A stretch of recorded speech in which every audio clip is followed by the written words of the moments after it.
जब भाइयों में निष्कपट प्रीति होगी और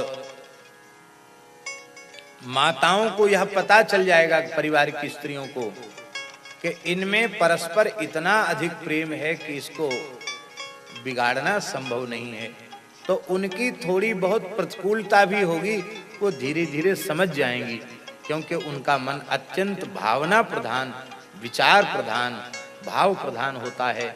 मातृ हृदय अत्यंत कोमल होता है, बहुत पवित्र होता है। पुरुष का जितना उत्तम आकलन ये नारियां कर सकती हैं, उतना उत्तम पुरुष पुरुष का आकलन नहीं कर सकता।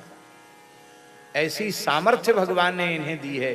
ये शक्ति स्वरूपा हैं, वे प्रत्येक पुरुष का आकलन बहुत जल्दी कर लेती हैं।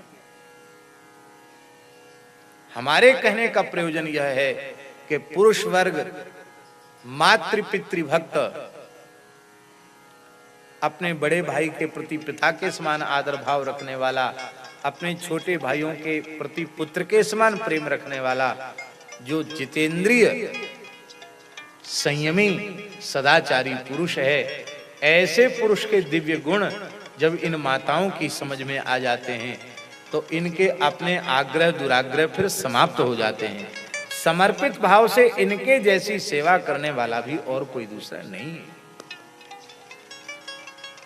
सामान्य नहीं है। ये रामकृष्ण इन्हीं के गर्भ से प्रकट होते हैं। ऐसी महिमा है। तो भाई भाई में झगड़ा नहीं होना चाहिए। भाई भाई में कलह होगा तो घर नरक बन जाएगा।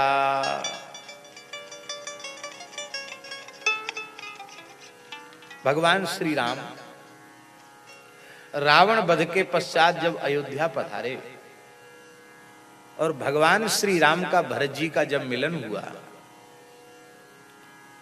उस मिलन को देख करके, भ्रातृ प्रेम को देख करके सबसे अधिक यदि कोई रोए तो एक विभीषण रोए और दूसरे सुग्रीव रोए। दोनों को अनुभव हुआ। एक यह भाई भाई का प्रेम है और एक हम लोग भी भाई थे।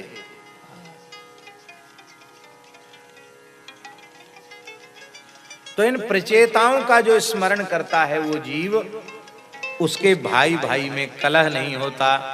भाई भाई में कितना झगड़ा हो, ये पाठ शुरू करवा दो या आप स्वयं पढ़ना शुरू कर दो प्रचेताओं का चरित्र, तो भाई भाई का झगड़ा समाप्त हो जाएगा। ऐसा लिखा है।